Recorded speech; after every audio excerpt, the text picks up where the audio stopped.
સુરતમાં હત્યાના વધી રહેલા બનાવ વચ્ચે લિંબાયતમાં જૂના ઝઘડાની અદાવત રાખી યુવાનની ચપ્પુના ઘા મારી હત્યા કરાતા ચકચાર મચી ગઈ હતી। સુરતના લિંબાયત વિસ્તારમાં ખૂની ખેલ ખેલાયો હતો તેમ નવા વર્ષના દિવસે યુવકની હત્યા કરાઈ હતી। લિંબાયત વિસ્તારમાં સામાજિક તત્વોએ 24 વર્ષીય જયેશ પટેલની ચપ્પુ મારી નિર્મમ હત્યા કરાઈ હતી। વિશાલ વાઘ, રાકેશ ગોરખ સહિત 8 લોકો સામે પરિવારનો હત્યાનો આક્ષેપ કરાયો છે। તો જૂની અદાવતને કારણે હત્યા થયાની પ્રાથમિક માહિતી પોલીસ સમક્ષ આવી છે। હાલ તો પોલીસે લાશનો કબજો લઈ તપાસ હાથ ધરી છે। તો મૃતકની 2.5 વર્ષની બાળકી અનાથ થતા પરિવારજનો પર આપ તૂટી પડ્યો છે। જી, મારું નામ સાગરબી સાલુંકે છે।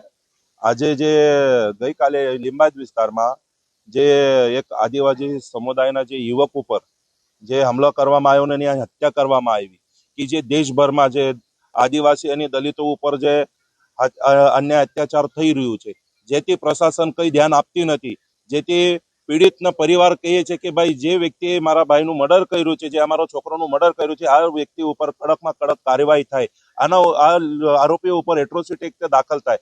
પણ છતાં જે તંત્રના અધિકારીઓ છે આના ઉપર કંઈ ધ્યાન આપતા નથી। કેવી રીતે ચાલી રહ્યું છે દેશભરમાં કે જેથી દલિત પીડિતોને ઉપર જ્યારે અન્ય અત્યાચાર થાય ત્યારે સુધી કોઈ આવતું નથી। આની ખોટી રીતે જેથી ગરીબના યુવકોને મારવામાં આવે, આની હત્યા કરવામાં આવે તો પણ તંત્ર ઊંઘેલું હોય। આના પાછળ કોનો હાથ છે? જેથી સરકારના અમે સદર રજૂઆત કરીએ છીએ કે આદિવાસી અને દલિતો ઉપર જે અન્ય અત્યાચાર થાય છે આનું નિરાકરણ ક્યારે થશે?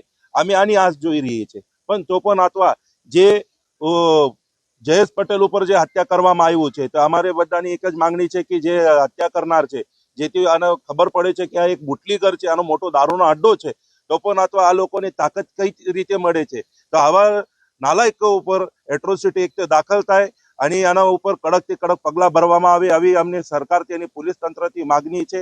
અને ગેહલોત સાહેબને નમ્ર વિનંતી છે કે લિંબાયત વિસ્તારમાં જે ગેરકાયદેસર તરીકે જે ગુંડાઓનો જે તોફાન છે આને ખતમ કરવામાં આવે અને જે બુટલીગોરો છે આને તત્કાલમાં જેલના પાછળ મૂકવામાં આવે, આવી અમારી માગણી છે।